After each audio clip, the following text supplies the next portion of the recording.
Assalamualaikum warahmatullahi wabarakatuh. Bismillah, alhamdulillah, wassalatu wassalamu ala rasulillah wa ala alihi wa sahbihi wa mawalah, la hawla wa la quwata illa billah, amma ba'du. Wallahu ta'ala fi kitabil karim, a'udzu billahi minasyaitonir rajim, ya ayyuhalladzina amanu taqullaha wa kunu ma'as shodiqin, amma ba'du. Para salikin, para sahabat, para alim, para ulama, para guru-guru saya, sahabat-sahabat saya yang insya Allah mendapatkan maunah dan berkah dari Allah Subhanahu wa Ta'ala. Amin ya rabbal alamin.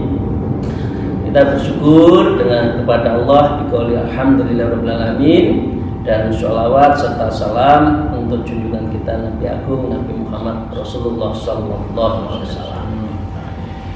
Kami lanjutkan wa qala al-muallif fi hadzal kitab wa nawabi ma bi ulumiha fid darin, amin ya rabbal alamin.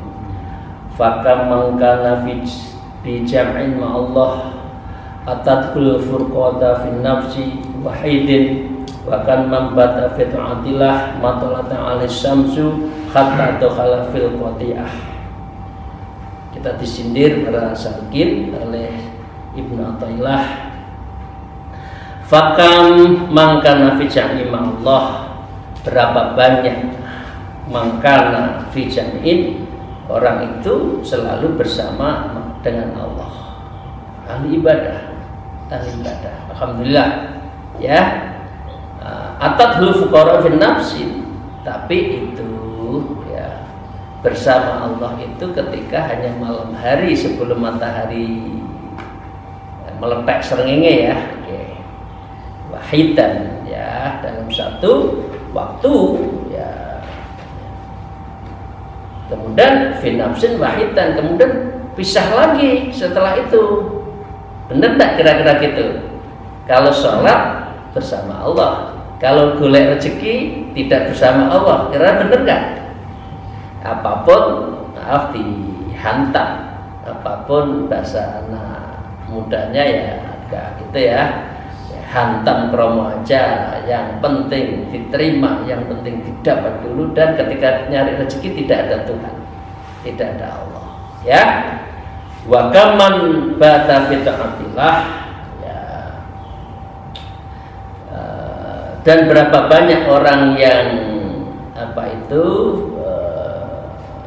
sudah ya taat pada Allah ya,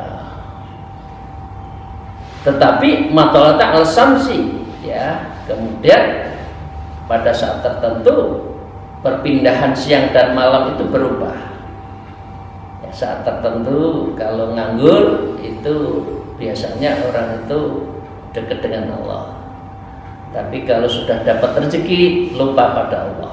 Nah ini wataknya manusia ya, kalau susah sedih ingat Allah, tapi kalau sudah senang lali lupa ya. Ini artinya perpindahan waktu satu nafas itu bisa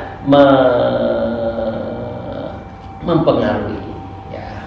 Hatta dakhala fil qati'ah, yang pendek kata setelah itu kita qati'ah, putus dan kembali maksiat lagi.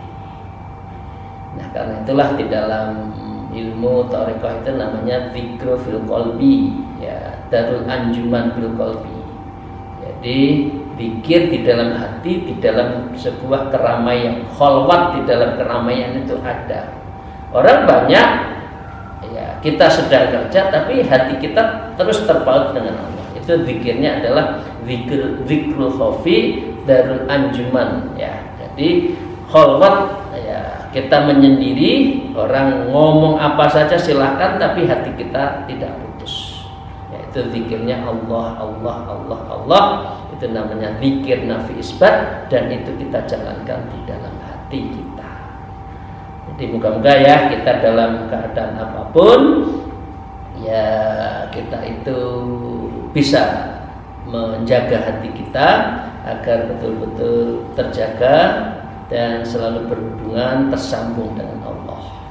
Saya lanjutkan, wa qala mu'adzib bi hadzal kitab fal qalbu bi thabatatil ain wal ainu la tarabiha kulliha bal miqdaril adasati minha kadzalikal qalbu la yuradu minhu lahmaniyatan bal latifah allati awidnahallahu fihi wahyal mutrikah. Para salikin rahimahullah, ini diibaratkan fal qalbu bi mathabatil ain, hati itu diibaratkan seperti mata ya, wal ainu la tara biha kulliha, dan mata itu tentu tidak bisa kita melihat semuanya kuliah ya, kira-kira jarak 20 meter sudah nggak bisa lihat. Kita saja yang sudah umur jarak 20 cm, 30 cm huruf sudah nggak bisa lihat. Nah itulah mata ya. Ya. Artinya ada batasnya. Ada batasnya. Dan kolbun itu pengertiannya adalah ada batas juga. Nanti akan saya terus ada sambungannya. Bal miqdaril adasatin minha, dan namanya hati itu ya bisa hanya bisa melihat sedikit. Mata itu juga bisa sedikit. Jadi kalau ada barang yang kecil molekul gitu, kita kan mata nggak bisa lihat. Karena itu dia harus pakainya apa? Mikroskop. Itu mata. Ya. Wa kadzalikal qalbu, seperti halnya juga qalbun hati kita. La yuradu minhul lahmaniyah. Pengertian hati di sini ya, maaf, itu yang dimaksud bukan daging ya, bukan liver. Ini seringkali hati ya, hati itu dianggap sebagai hati, karena hati itu ada 2 tingkat di atasnya, ada sudur ya, ada basyirah, ada sudur ya, hati kecil, dan basyirah, mata hati gitu. Jadi yang namanya orang menyebut hati itu bukan berarti adalah hati dalam arti daging, dalam arti basyirah, dalam arti segumpal itu ya. Bal latifah, yang disebutkan hati di dalam diri manusia itu adalah latifah. Jadi latifah itu adalah sesuatu yang lembut, dan dia itulah yang bisa menggerakkan manusia, bukan hatinya ya. Orang menyebutkan hati ya. Dan di awal saya sebutkan al-awinna fi sajdatil mudghatan, ada segumpal darah, kalau itu orang mengartikan ya, di dalam jasad manusia. Idza shalahat, apabila darahnya bagus, segumpal itu bagus, shalahatul jasadu kulluh, maka akan baik. Wa idza fasadat, kalau itu jelek ya fasadat kulluh Allah wa ya qalbun. Jadi pengertian qalbun ini bukan liver. Maaf, ini bagi kita yang baru belajar ilmu tasawuf ya, bukan qalbun. Kalau enggak gitu, orang kalau sakit liver berarti dia nggak bisa ibadah pada Allah dong, karena hatinya rusak. Bukan. Ini diartikan di sini adalah latifah, sesuatu yang lembut di dalam hati nurani kita ya, dan itu yang memberikan Allah ya. Allati awda'a ilallahu fi, dan Allah memberikan sesuatu di dalam hati, yang dalam pengertian ini jantung ya, wahya mutrikah, dengan latifah di dalam diri manusia, itulah manusia itu bisa menemukan Allah, menemukan sedih, menemukan senang, menemukan iba, menemukan rasa ternyuh, menemukan rasa menemukan rasa cinta.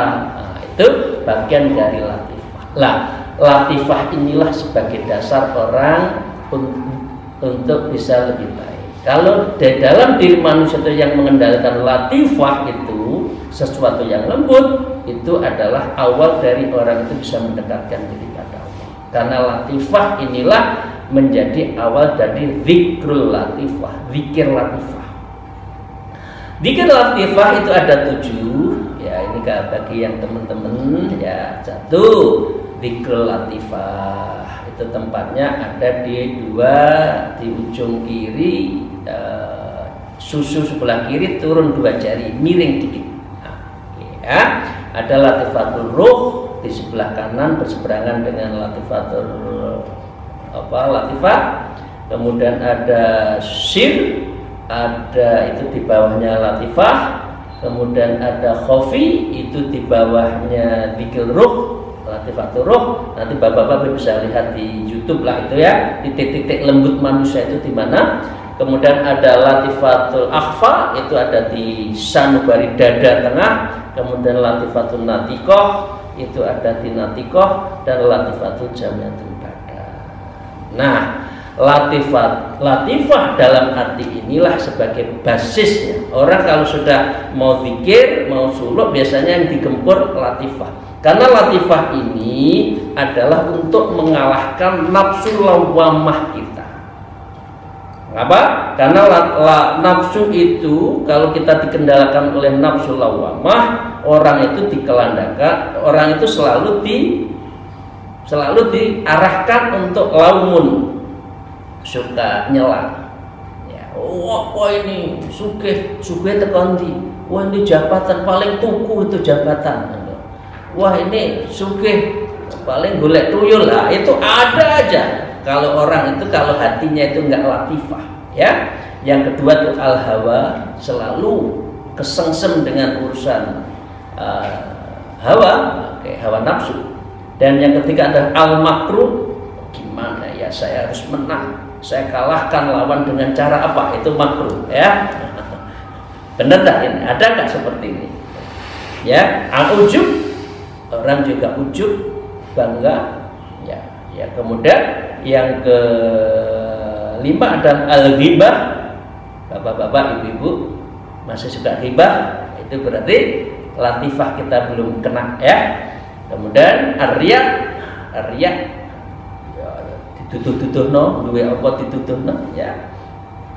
Kemudian ad-dzulm, menganiaya, suka mengerjain orang.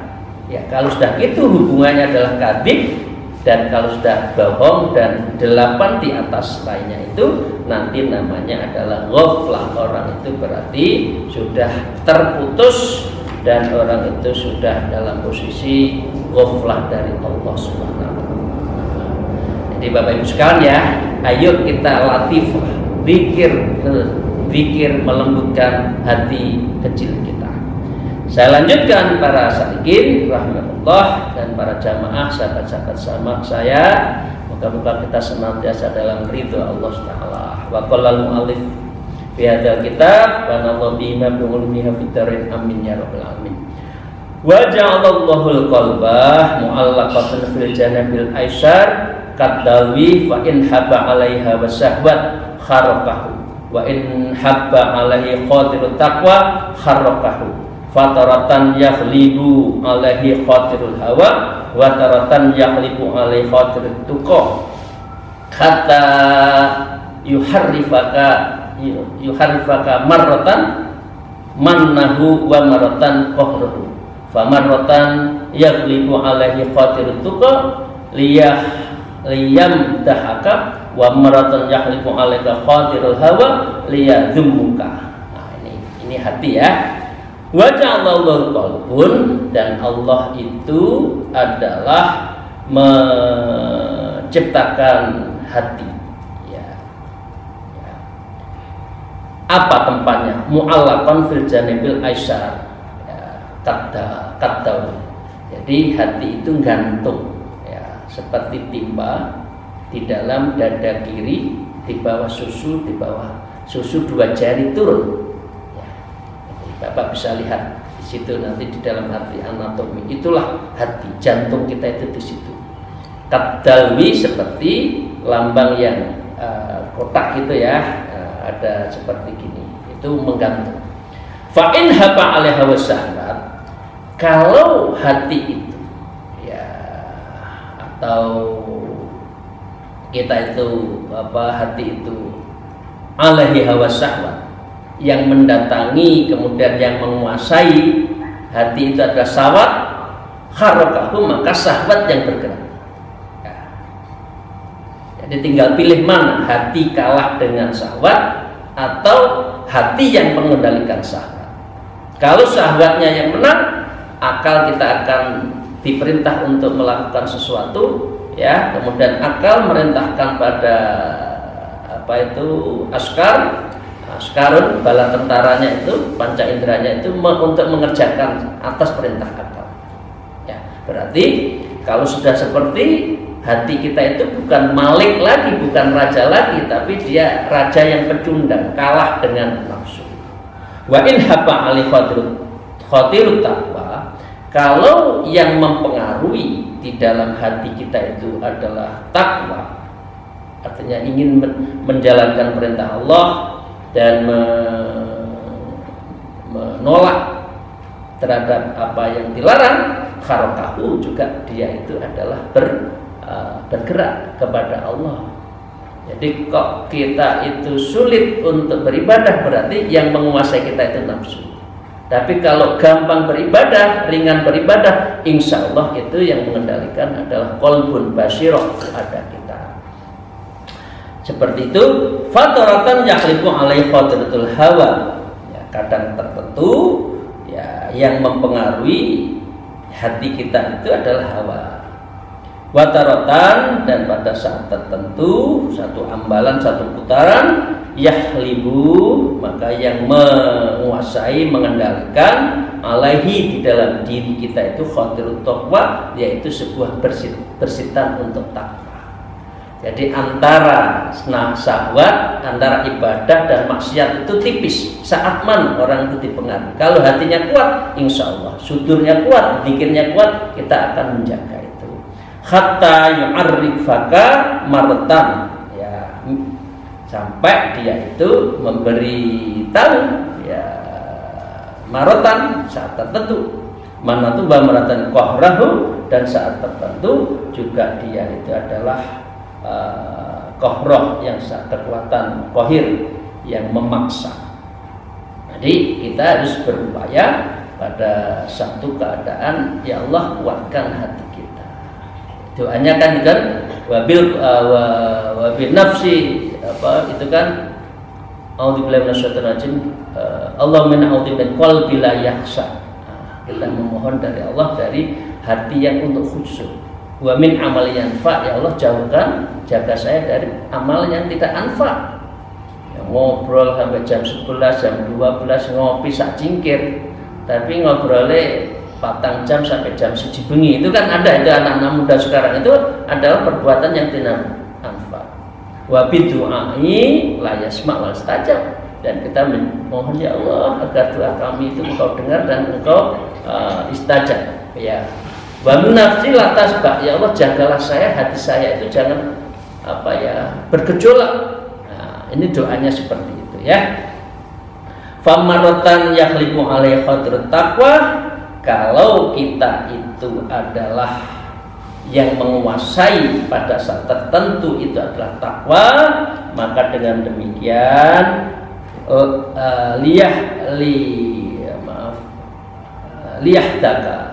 liyamdahaka, maka Allah itu akan memuji. Oh, ini hebat, hamba saya ini hebat, ngalahkan nafsu. Karena itu seluruh takwa, ibadahnya enteng, hebat. Nah, kira-kira gitu ya.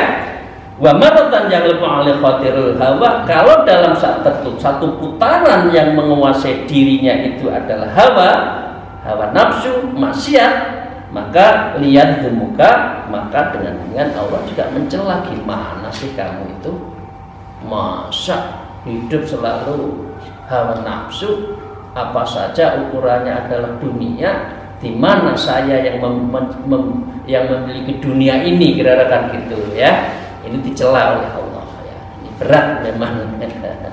Ya, saya lanjutkan. Wa qala al-mu'allif hadzal kitab fal qalbu bima sabatit saqaf fa idza uqimu fil baitin nar ya sa'idat dukhani ila saqafil fasawwadah fakadzalika dukhanu syahwat idzam batat fil badan ya sa'idu khanuha ila qalbi fasawwathu ya.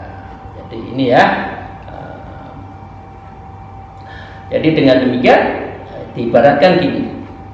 Fal qalbu yang namanya qalbun bima tabatis saqaf itu diibaratkan seperti atap rumah. Atap payung ya, atap di atas. Fa idza uqifa bil baitin nar ya, atap rumah ya, ini nanti pada saatnya bisa saya terangkan namanya mana kalau sudah wukuf itu atap. Jadi ada zikir kan, ada zikir latifah, habis itu muraqabahnya habis itu nafi isbat. Nah, habis nafi isbat itu wukuf, habis wukuf itu muraqabah itu ada 3, muraqabah af'al, sifat ma'iyah. Nah, baru itu nanti baru zikir tahlil bil lafdin. Nah, itu atap. Nah, kalau sudah seperti itu berarti lengkap. Nah, ini diibaratkan kalau sudah orang itu sudah lengkap dalam struktur seperti rumah itu, fa idza uqida fil baitin nar, kalau di dalam rumah, dalam jiwa kita itu annar ya. Kalau di dalam rumah itu di perapian terus dikasih api bakar terus sya'id dan tukhani fi saqatil fasawat ila saqafi fasawat ya. Maka dengan demikian api melahirkan angus itu selalu kenaik ke atas, mengganggu pada kolbun tadi, pada hati tadi, hatinya menjadi rusak juga. Jadi kasarnya begini, ojo kulaan maksiat, ojo kulaan hawa nafsu, itu podo karo sama saja kulaan api, kulaan langes. Kalau kulaan apa ya, asap. Kalau asap, langes, angus itu terus naik ke atas, kemudian hati kita itu juga bisa hitam. Jadi menungso itu jangan nyari apa? Jangan nyari maksiat. Kalau sudah maksiat itu berarti hati kita itu tertitik satu hitam akan juga mempengaruhi tingkah laku kita. Fakadzalika dukhanus syahwat, begitu juga dukhanus syahwat, begitu juga langesnya syahwat. Itu idzan bata fil badan, kalau langesnya itu terus menghitam, maka dia juga bisa menghitamkan badan kita. Sa'iduhanuha ilal qalbun, maka demikian langes itu, angus itu, ya, asap itu bisa juga menjadikan diri kita itu gelap, hitam, fasawatun, gelap. Mengapa orang kalau sudah umur, atau bukan berarti umur saja, mengapa kita itu diminta untuk namanya tazkiyatun nafs wa tasfiyatul qalbi, itu di sini agar kita itu semua perilaku kita itu dikendalikan oleh hati nurani, oleh fuada basir kita. Caranya apa? Ya ojo kulaan karo nafsu. Kalau kulaan nafsu berarti maksiat, kalau maksiat berarti menghitamkan hati kita. Idza talamakal ghawiyun faji'i ilal qawiyun wala takhaf minhu fayusallatu alaika. Di situ disebutkan idza tawadal ghawiyun, apabila dzalamakal ghawiyun, kalau kamu itu digoda oleh nafsu dan itu setan, farji ila qawiyun, maka sebaiknya kamu itu segera irji kembali pada qawiyun yang maha kuasa, Allah ya. Wala takhaf minhu, kamu jangan takut setan. Memang tugas setan itu adalah ganggu kita kok. Masa kita takut? Ya harus kita hadapi. A'udzubillahi minasyaitonir rajim ya. Ya, fa'isallatatu alaika, dan dengan demikian kita bisa mandiri dan kita tidak dikuasai oleh setan tadi, dan itu menjadikan diri kita menjadi tawanan dari setan. Jadi para salikin itu ya, mari kita tazkiyatun nafas wa tasfiyatul qalbi, kita bersihkan hati kita, terus jiwa kita, dan kita beningkan mata hati kita bidzikrillah. Allah bidzikrillah tatmainul qulub. Dengan zikir itulah kita akan menjadi tenang hati kita.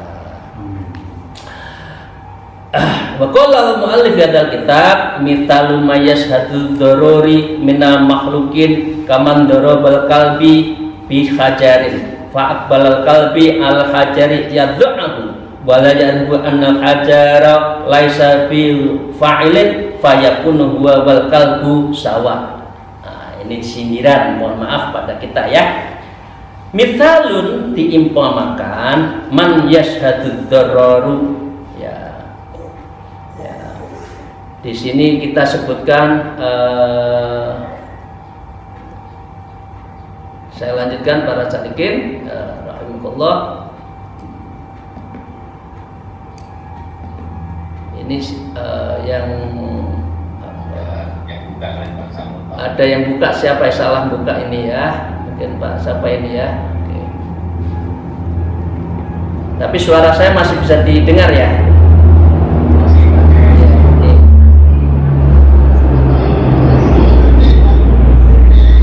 Ya, oke, saya lanjutkan ya. Ini ada yang salah buka ini. Ya. Saya lanjutkan. Ada yang pakai host kayaknya ini yang salah buka.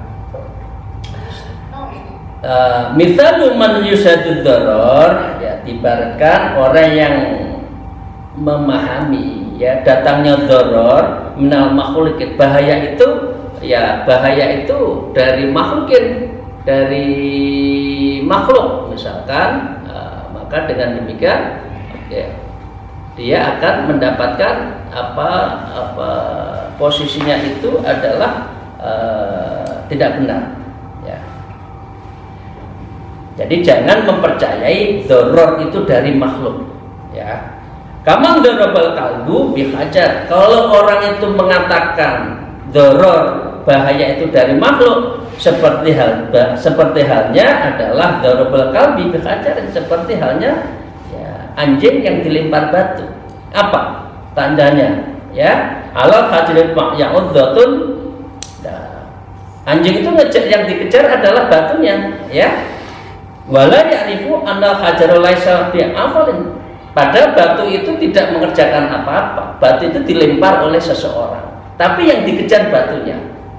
Jadi kalau orang itu takutnya pada manusia, salah. Manusia itu nggak ngapa-ngapain kok, Allah kok. Tapi anehnya manusia itu yang ditakutin adalah manusia. Atasannya takut tidak naik pangkat, ya, tidak berani untuk apapun ya. Kalau sudah atasannya itu berani menolak, itu nggak ada space of negotiation. Pak, saya keluarga sakit, izin Pak. Pak, saya lagi mau zikir, mau suluk, izin Pak ya 10 hari ini untuk dikasih tugas, jangan. Nanti kalau setelah suluk saya akan beri tugas apa saja. Tidak akan berani seperti itu, karena manusia itu takut pada batu itu. Padahal batu itu ada yang gerakan. Manusia takutnya pada manusia, bukan pada Allah. Aneh ya manusia itu ya. Karena manusia itu wedine ra kaprah. Tapi kalau urusan dengan Allah enggak raroh ya. Allah raroh, menungso raroh. Nah, kira-kira gitu kan. Oke. Nah, kalau sudah fayakunu wa kalbun sawaun, kalau orang itu takutnya pada manusia, itu padha karo asu, sama dengan anjing perilaku kita kalau takutnya pada manusia. Ini maaf ya, bukan mulut saya. Gimana ya kalau anjing itu ya bahasa Jawanya asu, asu itu anjing. Nah, maaf ya kalau saya agak kasar ya, tapi ya sebut saja anjing. Nah, anjing itu kan bahasa kromone apa ya? Agak lupa saya. Segawon. Ya segawon. Oke. Wedine karo segawon. Kalau sego rawon nggak wedi, enak itu. Oke. Saya lanjutkan satu kalimat lagi ya. Mithalu mayyashadul ihsan minal makhluqin kadzdzabah. Ini kebalikannya ya. Mithalu diperumpamakan man yashhadul ihsan, siapa yang menyaksikan dan meyakini sebuah kebaikan minal makhlukin, itu adalah kepada makhluk ya. kita baik, oh hebat ya, saya bisa naik pangkat itu karena itu, saya dapat pekerjaan karena itu saya takut. Nah itu aneh, ini nggak usah. Rezeki itu dari Gusti Allah kok, saat tertentu diambil ya, Qulillahumma malikal mulki kan itu kan, dan seterusnya kan, Allah yang memberikan amanah itu ya. Gitu apa? Kadabah, seperti dabatun, seperti kuda. Basota. Ya. Jadi kalau kuda kepada yang merawat, ya kira-kira apa? Manut kan? Jadi kalau hati itu tidak lus-lus akan manut. Nafsu kalau kita lawan, kita gujar, kita taleni, dia juga enggak melawan. Melawannya apa? Bikin istighfar, sholat taubat, ya. Dan kuda itu apa? Basota, ngibaskan ekornya.